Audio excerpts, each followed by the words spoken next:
João 13, ora, antes da festa da Páscoa, sabendo Jesus que era chegado a sua hora de passar deste mundo para o Pai, tendo amado os seus que estavam no mundo, amou-os até o fim.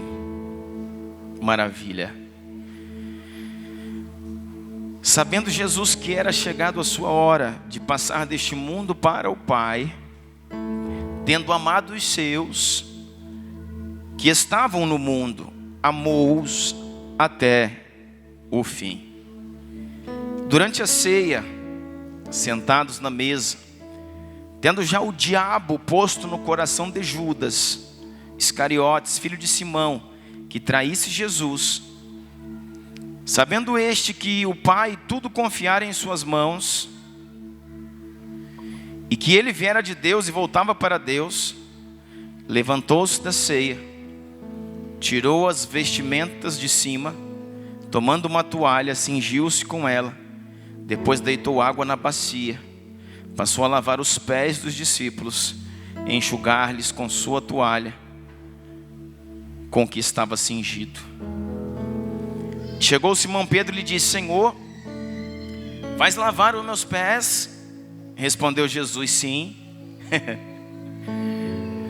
Você não compreende agora o que estou lhe fazendo, mais tarde, porém, entenderás. Coloque os seus olhos no verso 7. Respondeu Jesus: você não compreende agora o que eu estou lhe fazendo, mais tarde, porém, entenderá. Disse Pedro: não, nunca lavará os meus pés. Jesus responde: se eu não os lavar, você não tem parte comigo.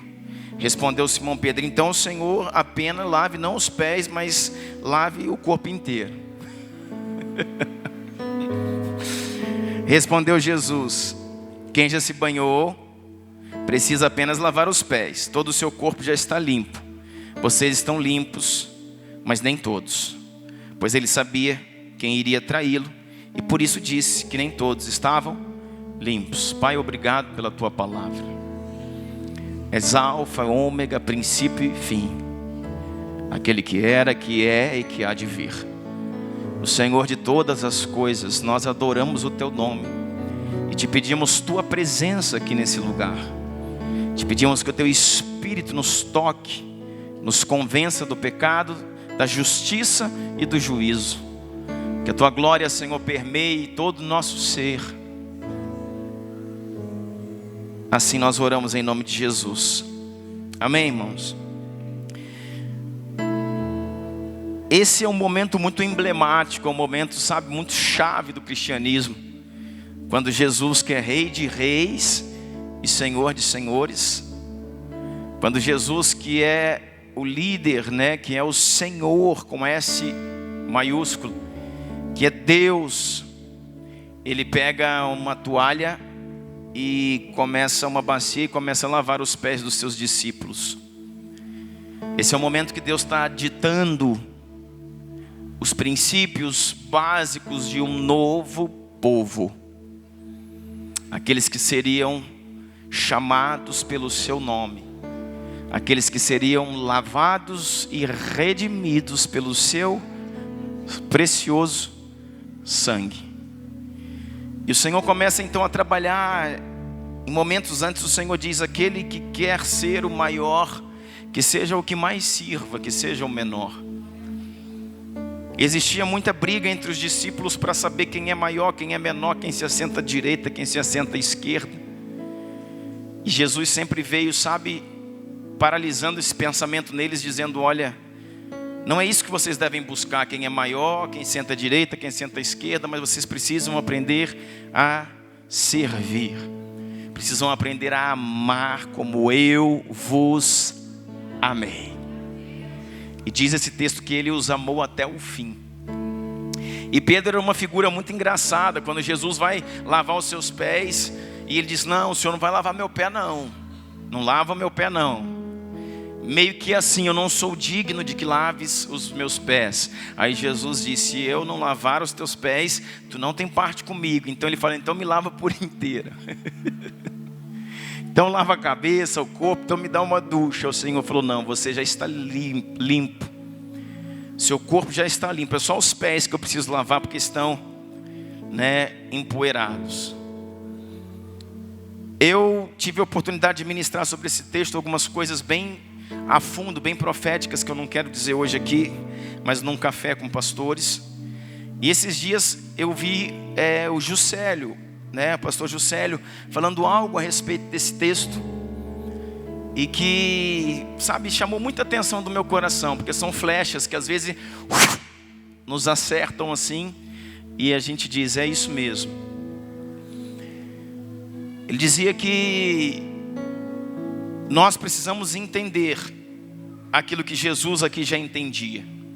Jesus falou para Pedro, aquilo que eu faço hoje tu não entendes, mas entenderá depois. Posteriormente, um dia você vai entender aquilo que eu estou fazendo. Nós, irmãos, queremos que as pessoas que estão próximo de nós, caminhando conosco, servindo conosco, trabalhando conosco, caminhando conosco, entendam as coisas espirituais na medida que nós entendemos, na medida que nós discernimos, no nível que nós, muitas vezes espiritual estamos, e nem sempre, ou quase nunca, funcionará assim. Então Jesus falava de muitas coisas para aqueles discípulos, e falava por parábolas. Por que falava por parábolas? Porque muitas coisas eles não entendiam na plenitude daquilo que Jesus queria transmitir. Então Jesus aplicava uma parábola, trazia um contexto numa história para que eles pudessem entender, então eles entendiam. E muita coisa o Senhor nem chegou a dizer, Paulo. O Senhor disse assim, tem muitas coisas que eu não posso vos dizer agora. Eu não posso vos dizer agora porque seria algo perdido, vocês não conseguem entender. Então o Senhor estava lavando os pés daqueles discípulos, e quando Pedro não entende bem por que aquilo está acontecendo, o Senhor diz, você não pode entender agora, mas um dia você vai entender. Irmãos, é muito fácil a gente se frustrar na nossa caminhada, se frustrar no casamento, se frustrar no namoro, se frustrar no noivado, se frustrar no relacionamento, se frustrar na empresa, com os funcionários, com os patrões, se frustrar num ciclo de amizade, porque nós exigimos que pessoas respondam na medida que nós respondemos. E isso é um paralelo muito, porque o Senhor tem nos chamado a esse lugar. O Senhor tem acelerado essas respostas. Olha o tanto de chave que tem ali, girado chaves e tem acelerado respostas. Mas ainda assim, irmãos, as respostas são processuais. Nós não conseguiremos todos dar as mesmas respostas no mesmo tempo e no mesmo nível. E é difícil às vezes para alguém que está em cima, irmãos, esperar quem está embaixo, ou quem está na frente esperar quem está atrás, de modo que possamos entrar todos juntos. Muitas vezes o que eu entendo é que como aquele que está atrás não consegue chegar junto com aquele que está na frente, talvez aquele que esteja na frente vai ter que retornar atrás para buscar alguém que está ficando, porque é processual. E Deus quer realmente acelerar respostas, acelerar o nosso coração. Deus quer acelerar aquilo que Ele precisa fazer através de nós. É importante entendermos que tudo que Deus está fazendo aqui nesses dias não é por causa de A, de B nem de C, é por causa do propósito coletivo. Deus tem um sonho para esta região, Deus tem um sonho para esta cidade, Deus tem um sonho para este mover desse tempo. Então tudo que Deus está fazendo tem a ver com o propósito. E muitas vezes quando nós queremos que o outro entenda na mesma medida, na mesma proporção, no mesmo momento, a gente se frustra. Porque a gente vê que há uma falta de resposta por uma falta de revelação. Que às vezes você tem, mas o outro não. E Jesus falou, Pedro, você não sabe, mas um dia saberás, um dia entenderá. Irmãos, esse é o tempo da gente entender essas coisas. Na verdade eu chamo isso aqui de batismo dos pés. Você, quando batiza o seu corpo, você batiza nas águas. Todos esses discípulos já eram batizados em águas ou nas águas. Por isso que o seu corpo já estava limpo. Porque eles foram batizados nas águas, mas os pés estavam sujos. Porque o batismo dos pés é diferente do batismo do corpo. O batismo do corpo é para a salvação. O batismo dos pés é para o chamado, é para o propósito. Porque na verdade o que o Senhor Jesus queria mostrar para eles é: todos vocês terão os pés lavados por mim. Mas você vê bem atentamente no texto, é um detalhe do texto, que nenhum deles lava os pés de Jesus. Então Jesus começa essa história e acaba essa história com os pés sujos, empoeirados. Porque na verdade o que Jesus está dizendo: eu estou transferindo a minha autoridade a vocês. Aquilo que eu tenho para mim, que são os pés limpos, eu transfiro para vocês. Já está próximo da minha morte, e quando eu for, enviarei o Consolador, o Espírito da verdade, que o mundo não pode receber, mas Ele estará convosco e vos ensinará todas as coisas.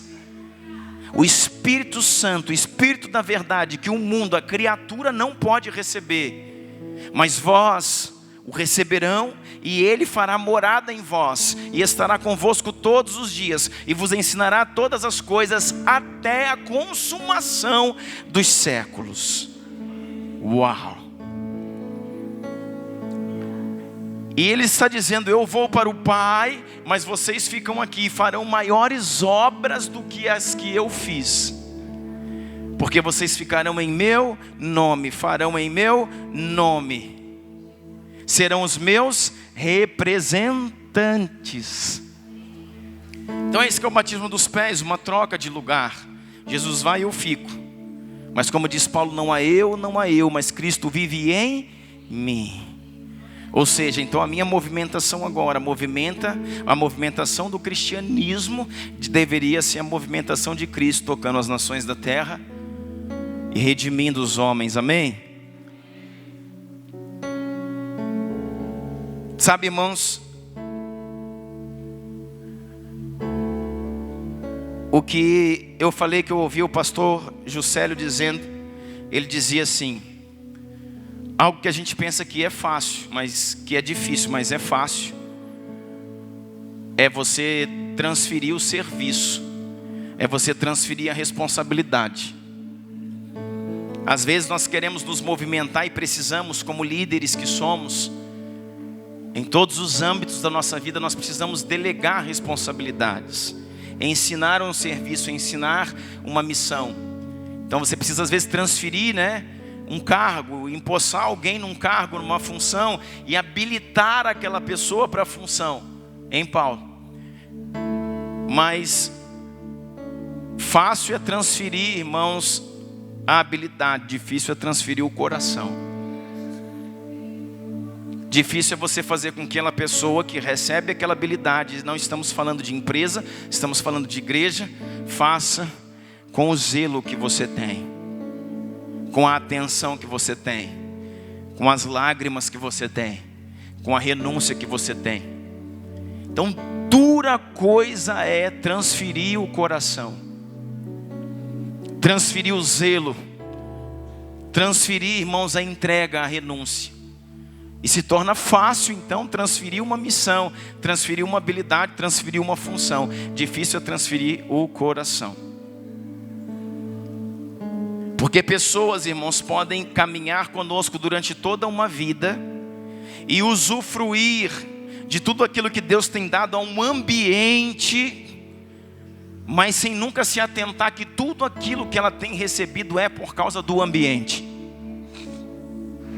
Já pensou sobre isso? Irmãos, eu vou falar uma coisa para você aqui. Deus vai tocar a vida de muitas pessoas aqui nos próximas semanas, meses e anos. Isso não é conversa, balela, independente daquilo que você esteja achando. Quem viver, verá. Aquilo que Deus já tem feito até esse momento, irmãos, Deus vai acelerar nos próximos passos. Como diz a minha pastora, um ciclo está encerrando, um ciclo está terminando. Algo novo da parte de Deus está começando para nós, e Deus vai acelerar aquilo que Ele quer fazer. Eu creio, sabe, que nossos próximos encontros, as nossas próprias conferências de impartição serão momentos de tanta glória, irmãos. Hoje de manhã, quando saíam pessoas aqui, tinham pessoas de Caldas Novas, pessoas de Catalão, pessoas de Patos de Minas, e umas 3 pastoras me procuraram e disseram assim, me deram um abraço e disse: apóstolo, eu quero parabenizar o senhor, a equipe, sua esposa, por tudo aquilo que recebemos aqui nesses dias, e dizer para vocês claramente aquilo que vocês estão gerando aqui. Não é somente para esta cidade, tocará toda essa região. Aquilo que foi gerado aqui nesses dias, eu vi que ela me falando, tinha gente de tudo quanto é lugar.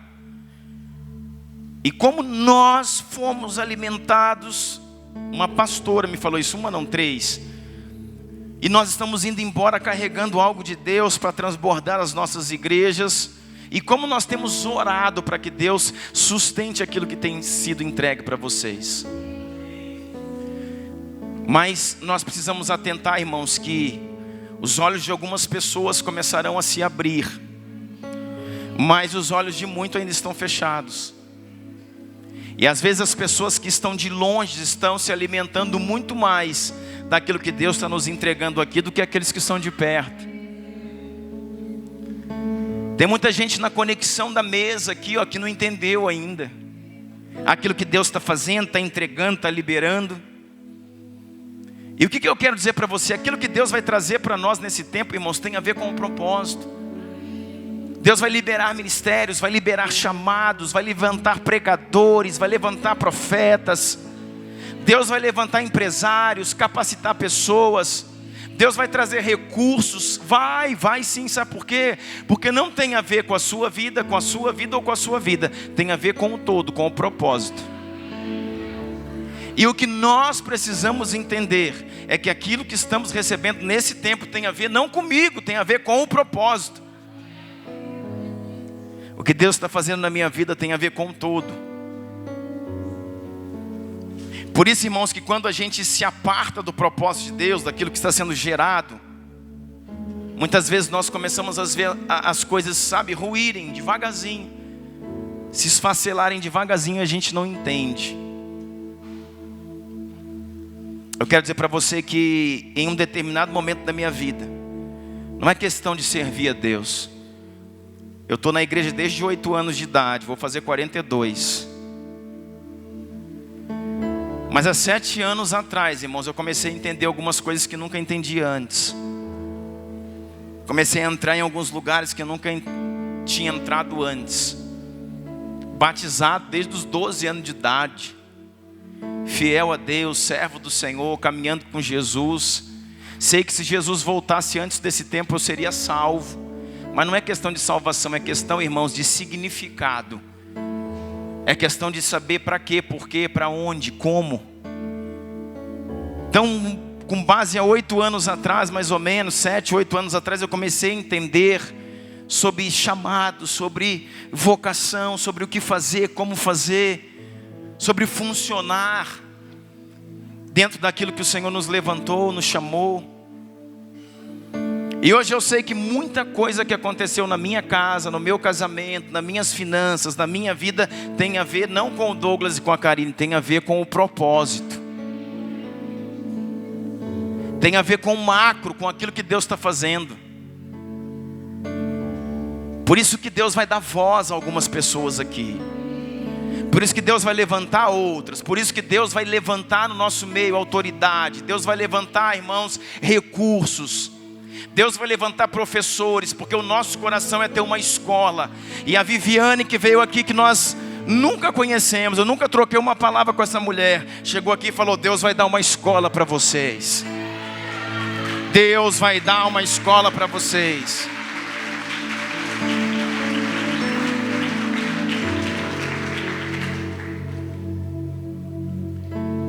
E nós estamos falando de pessoas, irmãos, que têm, sabe, autoridade no Senhor. Deus vai dar uma escola para vocês. E eu falei, Jesus amado. Então Deus vai levantar professores, Deus vai levantar o terreno, Deus vai levantar o recurso para a escola. Para isso Deus vai levantar empresários, Deus levanta autoridades, Deus levanta, sabe, um mover. Por quê? Porque igreja, irmãos, não é alguma coisa só no sentido de religião. A igreja precisa se infiltrar em todos os âmbitos da sociedade, remir todos os ambientes. A igreja precisa entrar na cultura, precisa entrar na sociedade, precisa entrar na política, na economia. A igreja precisa estabelecer o reino em todos os sentidos.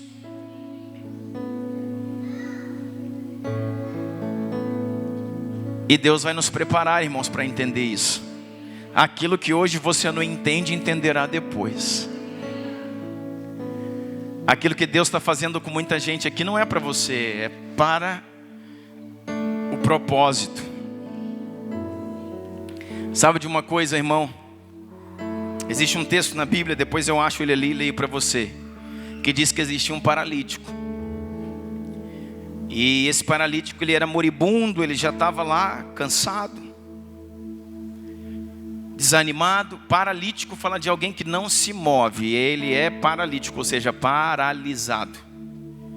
Só que os seus amigos, 4 amigos olharam para ele e disseram, cara, o que a gente faz com esse cara? Como é bom ter amigos, irmãos. Como é bom ter Arão e Ur. Como é bom ter alguém que sustenta os seus braços no momento de crise, de fracasso, no momento de dificuldade. Sabe, por mais que você goste de solitude, não de solidão, ninguém gosta de solidão. Mas por mais que você curta a solitude, eu sou uma pessoa assim, eu gosto muito. Eu curto muito a solitude, sabe? O estar tempos, momentos sozinhos com Deus. Mas por mais que você ame solitude, você, irmãos, em momentos específicos da sua vida, você necessitará de um Arão e de um Ur. De alguém que segura a sua mão direita, a sua mão esquerda. De alguém que pega a pedra e põe embaixo e diz, senta aqui. Senta, descansa na rocha. De alguém que diz, cara, não desanima, não desista. Nós estamos contigo. Nós estamos com você, nós vamos juntos, nós vamos adiante. Foi isso que Josué, irmãos, ouviu quando Moisés, o grande legislador, Moisés, o amigo de Deus, Moisés, aquele que falava, sabe, com Deus face a face, como quem fala com um amigo. Quando ele morreu, Josué foi levantado. E Josué agora lidera um povo de quase 3 milhões de pessoas. E ele dizia, e agora? Como é que é? Como é que eu faço? Existe insegurança para tamanho desafio de liderança. Como que eu faço? Será que esse povo me ouve? Como é que eu começo? Quais são as atitudes que eu devo tomar? Irmãos, olha o nível que Moisés estabeleceu. Pegar uma liderança quebrada e você entrar no lugar é fácil. Agora pega uma liderança, irmãos, de um homem que fala com Deus face a face, e foi tirado e entra no lugar dele e leva.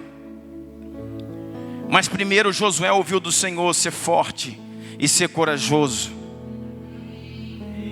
O Senhor falou, eu sou contigo, o cajado é seu, a autoridade é sua, eu estarei contigo todos os dias. O Senhor veio sobre ele, aí sabe, já preencheu um tanto, 60%, 70%.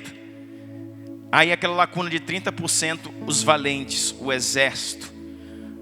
Os homens de hombridade daquele povo vieram e disseram, Josué, assim como fomos com Moisés, seremos contigo. Em tudo nós estaremos contigo. Apenas seja forte e corajoso como foi teu líder Moisés, e nós te serviremos assim como servimos a ele.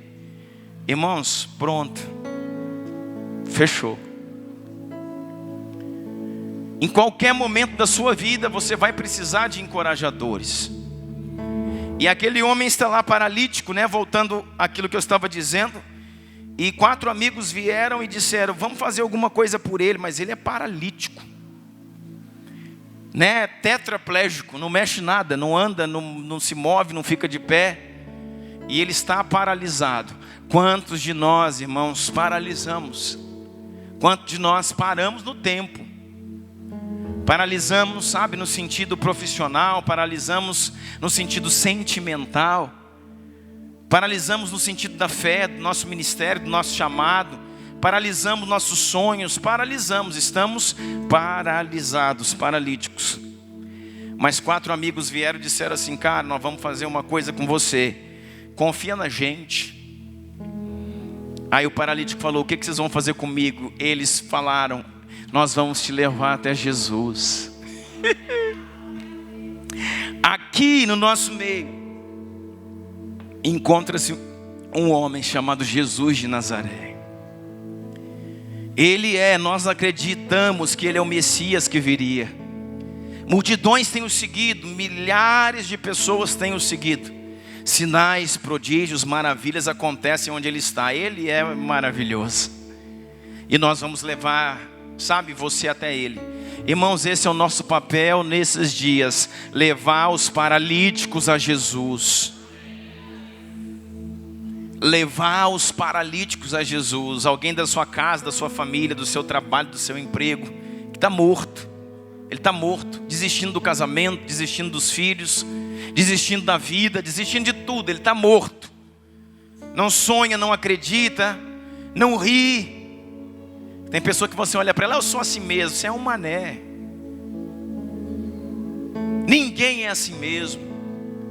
Deus te fez, irmãos, para celebrar. Deus te fez para se alegrar.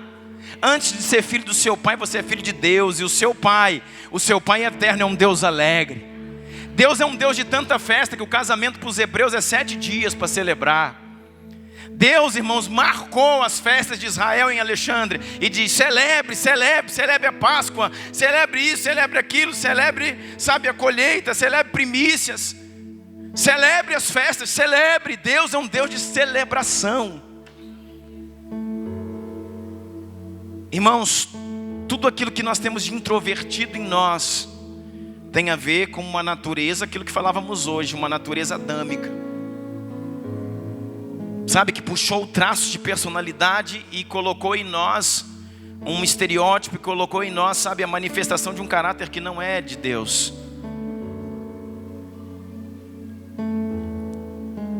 Esses homens olharam para aquele paralítico e disseram: vamos embora, nós vamos te levar. Você querendo ou não, nós vamos te levar. E cada um pegou a ponta da maca, pegaram lá os 4 e foram levando aquele homem. E aquele homem paralítico. Chegaram no lugar, está lá no livro de Marcos, Evangelho de Marcos. Chegaram no lugar, estava a casa em Cafarnaum, aonde Jesus estava. E em volta da casa, irmão, assim na entrada, janelas, aquela casinha pequena, simples. Nas janelas da casa e na porta de frente, tinha uma multidão que não chegava nem perto da casa. E aqueles homens olharam e disseram: pois é, talvez o paralítico tenha até dito assim: falei para vocês. Para que vocês me trouxeram até aqui? O que vocês querem fazer comigo? Por que vocês se metem na minha vida? Você já tentou ajudar uma pessoa que diz isso para você? Para que você se mete na minha vida? Porque você quer me mudar? Eu não quero te mudar, eu quero te ajudar. Para que você quer me ajudar? Por quê, irmãos? Porque ele está ressequido, paralisado. Sabe, ele morreu nos sonhos, morreu no projeto. Às vezes ainda tem até sonhos e projetos, mas todo sonho e projeto dele é algo particular. Ele não sonha, sabe, para o todo. Ele não sonha, sabe, como Deus sonha. E talvez aquele homem tenha olhado e dito: para que vocês me trouxeram até aqui? Eu avisei para vocês. Eu não consigo levantar daqui, senão eu dava uma surra em cada um de vocês.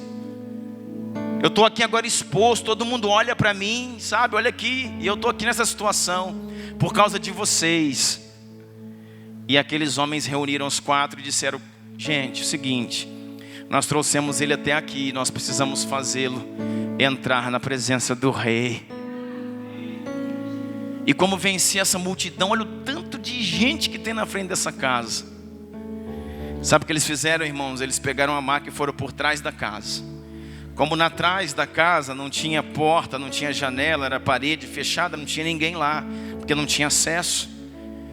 E eles meteram ali atrás da casa uma escada, eles arrumaram, eles forjaram, eles fizeram e subiram no telhado com a maca.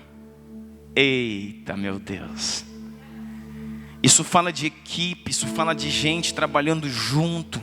Isso fala de romper limites, limitações. Não dá para fazer, dá para fazer sim. Não tem recurso, o recurso vai aparecer. Nós não conseguimos, conseguimos sim. Não vai comprar sim. Não vai dar gente, vai encher sim. Fala de romper limitações. E aqueles homens subiram com aquela maca em cima do telhado. Irmão, pensa esse paralítico excomungando esses homens e dizendo: o que vocês estão aprontando comigo? Pensa o medo desse homem, amado.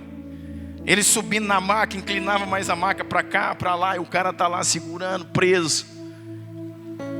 Aí eles chegaram, irmãos, e diz o texto que eles encontraram aonde Jesus estava na casa, porque a casa tem mais de um cômodo, né? Olha a estratégia dos caras.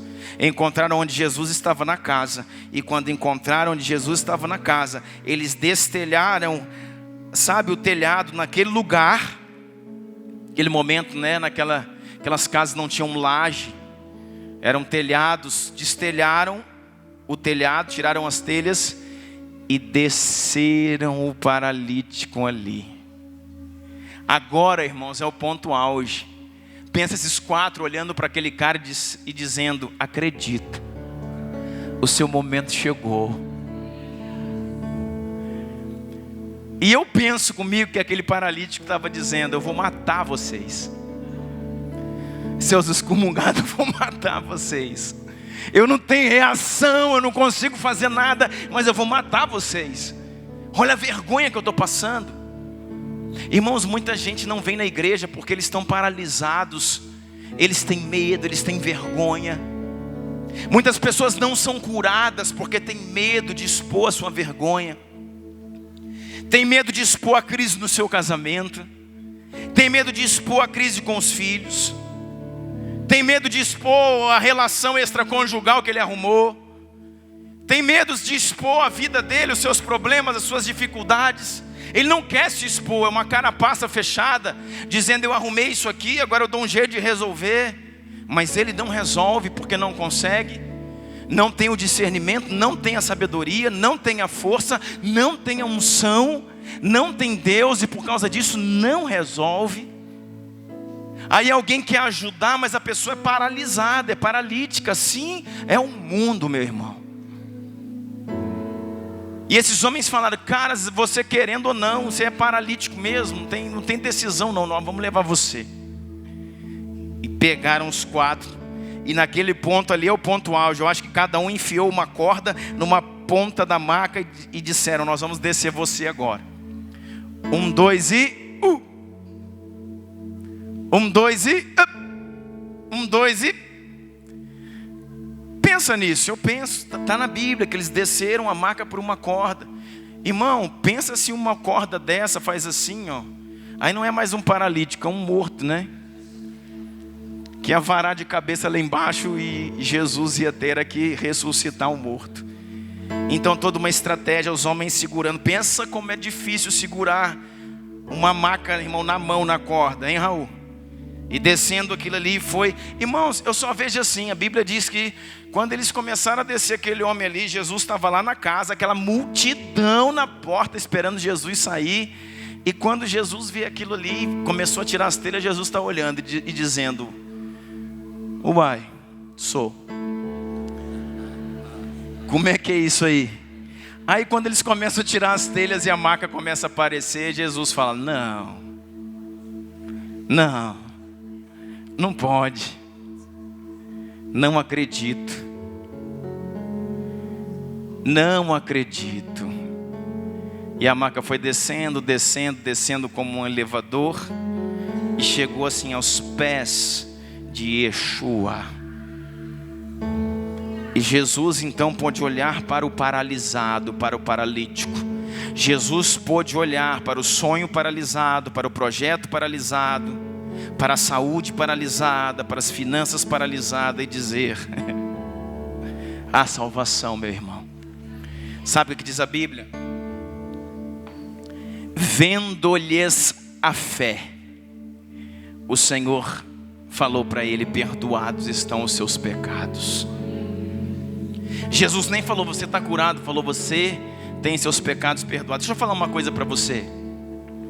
Parece um texto assim, né? Até de meio que de escola dominical, né? Irmão, tem tanta riqueza nesse texto. Aquele homem estava paralisado. Não é por um problema físico, é pelo pecado. Por isso que Jesus falou para ele: perdoados estão os seus pecados. O pecado, irmão, paralisa o homem. O pecado paralisa os sonhos. O pecado paralisa a saúde. A Bíblia diz, irmãos, que o pecado é como um câncer nos seus ossos. Quem peca muito morre mais cedo, meu irmão. Quem peca muito trabalha uma vida inteira e morre quebrado. Pode analisar e estudar, não é praga não. Pode analisar e estudar. Quem vive no pecado, irmão, trabalha uma vida inteira e morre quebrado. Quando não morre quebrado, morre e deixa um monte de herança. E os filhos se matam por causa dela. Pode olhar. Não há paz. Quem vive no pecado, irmão, morre cedo. Por quê? Porque o salário do pecado é a morte. Então o Senhor falou para ele: perdoados estão os seus pecados. E aqueles que estavam ali fora olhando tudo aquilo acontecendo, tinha alguns escribas, alguns importantes, alguns estudiosos, catedráticos, e disseram: blasfêmia! Como pode um homem perdoar pecados? Esse homem por acaso é Deus? E era ele mesmo, só. E eles não sabiam, era o próprio. Pode esse homem perdoar pecados? E Jesus é meu Jesus. E Jesus, conhecendo-lhes o coração, Jesus não ouviu eles falar, não, estavam longe. Mas Jesus falou assim: eu sei que esses homens estão dizendo. Aí Jesus levanta, vai até ele e diz assim: olha, para que vocês entendam que o Filho do Homem tem poder de perdoar os pecados, eu te digo, levanta-te, toma o teu leito e anda. Vai para a tua casa. Eu penso que Jesus deu um beijo na testa de cada um daqueles amigos e falou: eu queria que vocês estivessem na minha equipe. Eu queria que vocês fossem meus discípulos. Que equipe linda, irmãos, que equipe maravilhosa. Quando a Bíblia fala vendo-lhes a fé, eu tenho para mim que não era a fé, irmãos, do paralítico, era a fé dos amigos. E sabe que eu trago para você nessa noite? Tem muita coisa acontecendo na sua vida, irmãos. Não é pela sua fé, é pela fé de quem está do seu lado. Tem muita coisa acontecendo na sua vida. Você está colhendo muita coisa que não é por causa de você, é por causa de quem está do seu lado. Tem muita coisa acontecendo na sua vida hoje que não é por causa de você, é por causa do propósito, é por causa do contexto, do todo. Por isso que nós precisamos entender que a bênção que chega na minha mão hoje, seja em qual nível for, tem a ver com o propósito, tem a ver com o todo que Deus quer fazer. Por isso que a mente de um filho de Deus é coletiva. Que a mente de um filho de Deus, irmãos, é para abençoar. Porque ele entende que aquilo que eu estou recebendo não é por causa de mim. Muitas vezes é por aqueles que estão do meu lado. É pelo ambiente onde eu estou. É por aquilo que está sendo ministrado está gerando e está pegando todo mundo. É como um barco, irmão. Uma canoa que pode ter 5, 6, 10 pessoas. E que se por um buraco da canoa, a canoa afunda todo mundo. Mas se esse buraco for tapado, todo mundo permanece. Sabe o que eu quero dizer para você? Que muitas coisas que estamos vivendo hoje não tem a ver com você, tem a ver com o ambiente que você está. Por isso respeite o ambiente. Por isso reverencie o propósito de Deus, irmãos. Nós aprendemos numa teologia morta e no entendimento fracassado de igreja, que é eu, minha casa, minha vida, meu trabalho, meu dinheiro, isso é teologia de demônios. É coletivo, nós, meu povo, meus amigos, minha cidade, nós.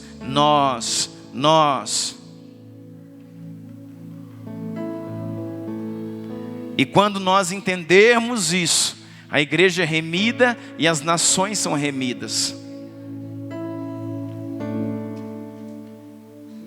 Você está entendendo isso? Eu sei que muita coisa na minha vida hoje, que eu estou colhendo hoje, irmãos, não é fruto meu, de sementes que eu plantei, são coisas que a minha avó plantou. Eu sei que as lágrimas dela, a remissão dela, as sementes dela me trazem coisas hoje que eu estou apenas colhendo o fruto geracional de algo que foi plantado. Ah, tem base, pastor? Tem. Eu sou Deus zeloso, que visito a iniquidade dos pais nos filhos, até terceira e quarta geração daqueles que me aborrecem. Mas sou Deus amoroso, misericordioso, que faço justiça e misericórdia até 1000 geração daqueles que me amam. Tem a ver com o ambiente. E é isso que eu estou dizendo para você. E tem gente que vive a vida inteira num ambiente, sendo beneficiado por esse ambiente, por aquilo que Deus está entregando ao ambiente, e acaba que respinga nele, sem responder ao ambiente, sem se envolver com o ambiente, sem se dar ao ambiente profético, ao propósito eu estou falando. E passa uma vida inteira se beneficiando daquilo que Deus está fazendo em um determinado lugar, em um determinado mover, através da intercessão daquele lugar, da cobertura, que sua vida está lá envolvida num lugar de cobertura. Irmãos, eu sei que eu estou nesse lugar.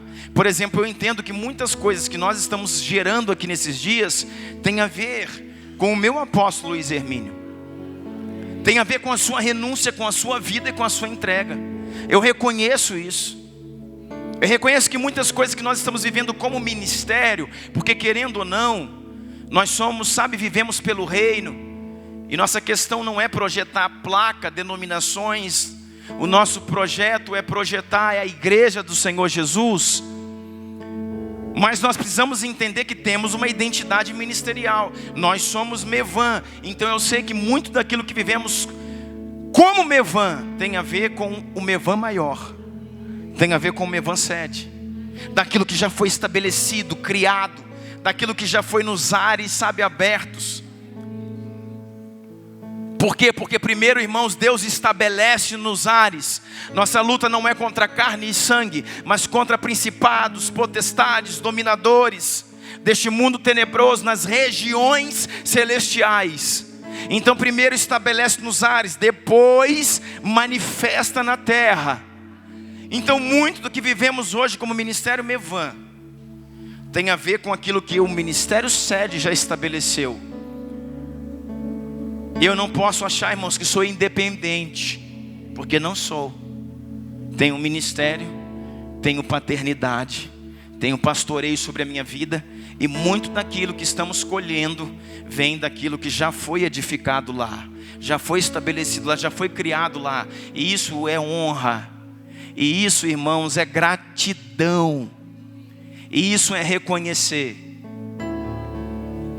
Por isso que aquilo que nós agora estamos gerando para a nossa cidade, para a nossa região, muitos que estão envolvidos receberão daquilo que Deus tem com o propósito. Amém, irmãos? O projeto de Deus sempre foi coletivo, irmãos. Sempre, sempre, sempre, sempre.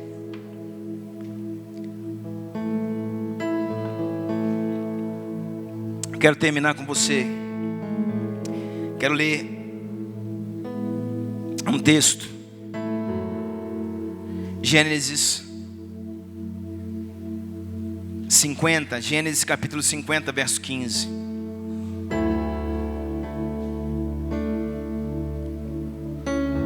Sabe o que está acontecendo aqui? Finalzinho do livro de Gênesis.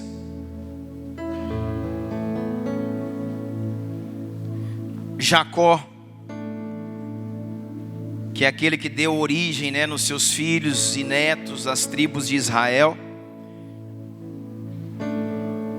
Jacó morre, finalzinho da sua vida, e seus irmãos, os irmãos de José, os filhos de Jacó, irmãos de José, ficam com medo do pai ter morrido e da ação de José. Diz assim o texto, Gênesis 50, verso 15. Vendo os irmãos de José que seu pai já era morto, disseram: é o caso de José nos perseguir e nos retribuir certamente o mal todo que lhe fizemos.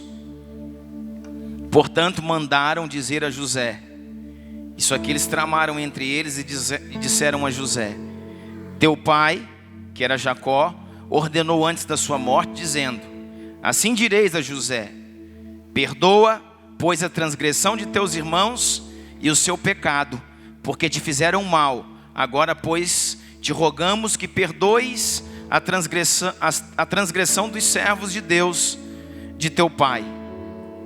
Olha lá, José chorou enquanto eles falavam. Depois vieram também os seus irmãos, prostraram-se diante dele e disseram: eis-nos aqui por teus servos. Respondeu-lhe José: não temais, acaso estou eu em lugar de Deus?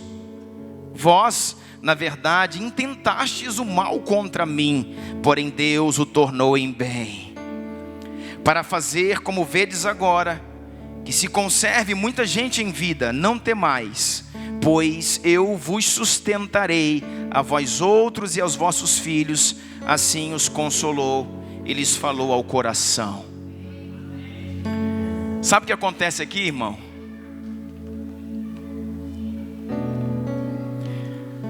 José foi vendido pelos seus irmãos. José foi vendido pelos irmãos. Venderam ele, para os mercadores que iam para o Egito. E depois eles pegaram a túnica que Jacó tinha dado a José e molharam a túnica num sangue de um animal. Levaram para o pai e disseram: uma besta fera do campo matou teu filho José. E Jacó chorou a morte de José por muito tempo, por muitos anos, até que veio aquela grande fome, você sabe a história. E os irmãos de José, filhos de Jacó, tiveram que ir até o Egito para poder comprar alimento, porque o Egito era a maior nação do mundo na época, e tinham os celeiros abarrotados, que José, na sua sabedoria, tinha, enchido os celeiros do Egito. Aí quando vem seus irmãos comprar ali aquele alimento, aquele mantimento, acaba que José se revela a eles. E aí eles pensam: cara, aquele menino que nós tentamos matar, aquele menino que nós vendemos, se tornou o governador da maior nação do mundo. Ei, ai, ai, ai, ai, ai, ai. Só que José pergunta para os seus irmãos: onde está meu pai? Ele ainda é vivo. Onde está meu pai? Onde está Jacó? E os seus irmãos dizem: sim, nosso pai Jacó ainda vive. E ele diz: traga o meu pai, venha para cá, saia, das terras de Canaã e venha para cá, venha para o Egito. Traga o meu pai para cá, traga os meus irmãos para cá, venham todos para cá. E eles foram. E chegando lá, irmãos, José deu a eles um novo sentido de vida. Chegando lá, José, o imperador, o governador do Egito, deu para eles terras férteis, deu para eles as planícies de Gósen, deu para eles os lugares, produtivos da terra, deu para eles guarda, proteção, e ali eles ficaram. Só que o que diz esse texto aqui? Chegou o tempo em que Jacó, já velho, Jacó morreu. E aí os irmãos começaram a conversar: cara, agora nós estamos fritos, porque o pai morreu. E o que José vai fazer com a gente agora, o nosso irmão? Será que ele não nos conservou em vida apenas por causa do nosso pai? Agora ele vai acabar com a nossa raça. Então, irmãos, depois de tantos anos, eles ainda estão arquitetando ainda. Eles conversam entre eles e dizem assim, tramam um plano. Vamos lá dizer para José que o nosso pai, né, que também é o pai dele, nosso pai Jacó, no leito de morte, pediu para que a qualquer custo ele poupasse as nossas vidas. Aí eles vão lá, chamam José, entra na sala real, entra o governador do Egito, eles se curvam diante de José e diz: José, nosso pai é morto, nosso pai Jacó morreu, e ele pediu para nós, sabe, no seu leito de morte, as últimas palavras dele foi que você, José, poupasse a nossa vida, que você não nos faça mal.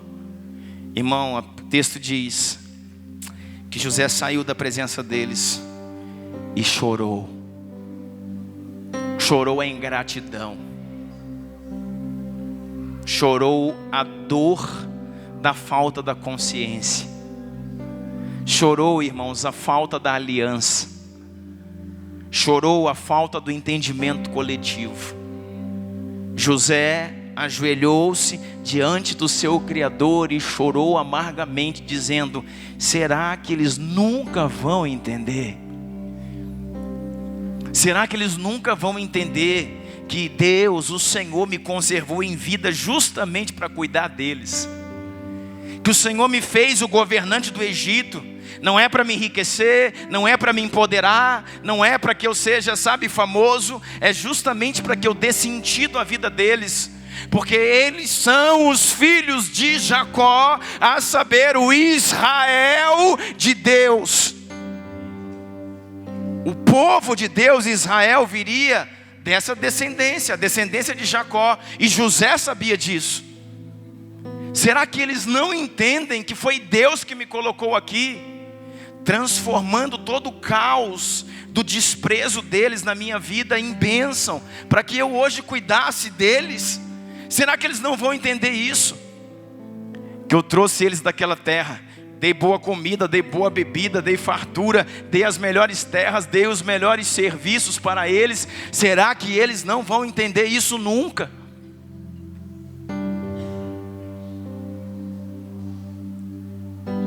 E depois de chorar, de se recompor, José volta para eles e pergunta: vocês acham que eu sou Deus? E começa a dizer essas coisas. Vocês não entendem nada? Que se eu tivesse que matar vocês, tinha matado quando vocês vieram para cá. Vocês não entendem que eu sou o irmão de vocês, amo a vida de vocês, perdoo vocês e os protegerei até o fim da minha vida. Não porque o meu pai Jacó pediu, mas porque o meu pai Iavé me ordenou.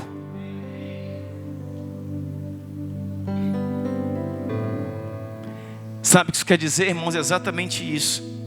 Tem pessoas uma vida inteira se beneficiando do rio de Deus em um determinado lugar, sem entender o que está acontecendo. Pegou no seu espírito? Aqueles homens estão ali na melhor terra, debaixo dos melhores serviços, com os melhores, sabe, guardas, com o melhor lugar do Egito. Aqueles homens que venderam o irmão, e o irmão hoje é imperador, e se beneficiaram de tudo isso até que o pai Jacó morreu. E quando o pai Jacó morreu, eles desesperam, e eles pensaram: agora José acaba com a gente. Até hoje eles não entenderam o que está acontecendo. Eles estão usufruindo de um ambiente profético, usufruindo das bênçãos de um lugar, usufruindo do rio que corre no ambiente em que Deus está abençoando, movendo, curando, restaurando, levantando, sem entender e responder aquele lugar. Por que esses homens pensaram isso de José? Porque eles pensaram assim: José vai nos matar, porque a gente costuma julgar a outra pessoa com a nossa mente. Nós costumamos julgar o outro com a nossa mente, o nosso pensamento. Nós pensamos sempre que o outro vai fazer aquilo que nós, no lugar dele, faria. Para aqueles irmãos de José e filhos de Jacó, o pensamento é: se fosse nós lá no lugar dele, nós íamos matar. Mas José não é Judá, mas José não é Benjamim, mas José não é Simeão. José, uma tipologia de Cristo. José é o primogênito. José é o primogênito de Jacó com a esposa que ele amava, que recebeu uma túnica e recebeu um governo.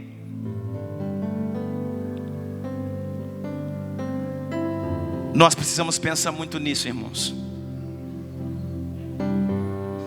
Que muitas coisas estão nos acontecendo pelo ambiente que nos inserimos.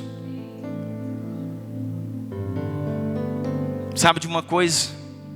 Eu tenho forjado alianças cada vez mais fortes no Espírito, tanto com Deus quanto com homens de Deus. E tenho desavenças, tenho desencontros, tenho às vezes divergências de pensamento, mas eu não sou doido de sair de um ambiente que eu sei que Deus está movendo, de saber que Deus está fazendo algo, irmãos, e que há tanto tempo tem me protegido, a minha casa, a minha família, a minha vida. Existe um rio de Deus correndo.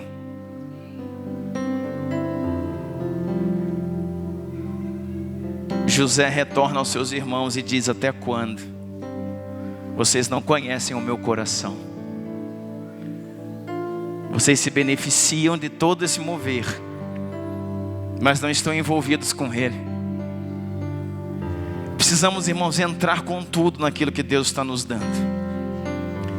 Precisamos não só herdar a habilidade, não só herdar o serviço, mas herdar o coração.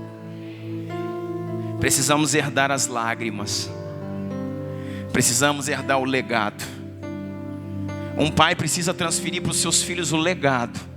Mais do que herança, um pai precisa deixar legado.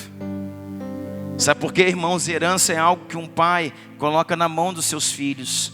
Herança é algo que um pai coloca na mão dos seus filhos e os filhos colocam no bolso. Herança. Legado é aquilo que um pai imparte no espírito dos seus filhos. É algo de dentro, legado.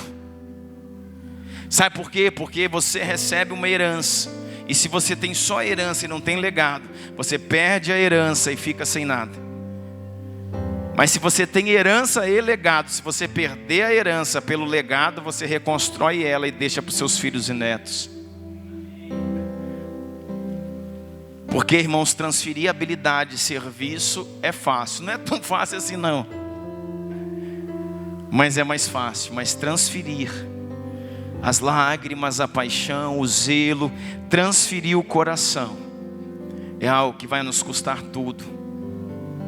Jesus disse aos seus discípulos: o que eu faço hoje vocês não entendem, mas entenderão depois.